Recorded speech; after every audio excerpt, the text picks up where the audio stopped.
Hello.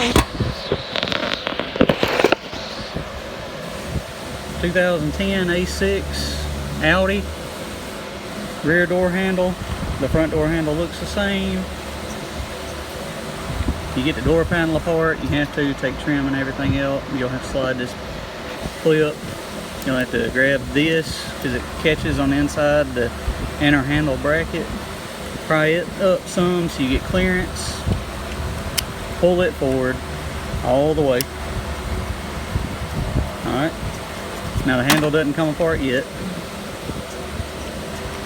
You have to take it, open the outer handle some. There's a clip right here. You pry it. And then the handle, outer handle, slides. Just like it. That comes off.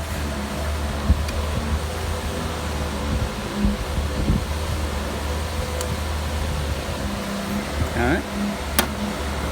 Then you have this little guy. You'll pull it out. That easy.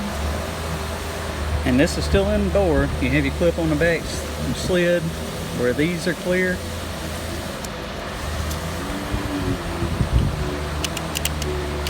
And you'll just have to work it on the door until it comes apart. And there it is. 2010 Audi A6.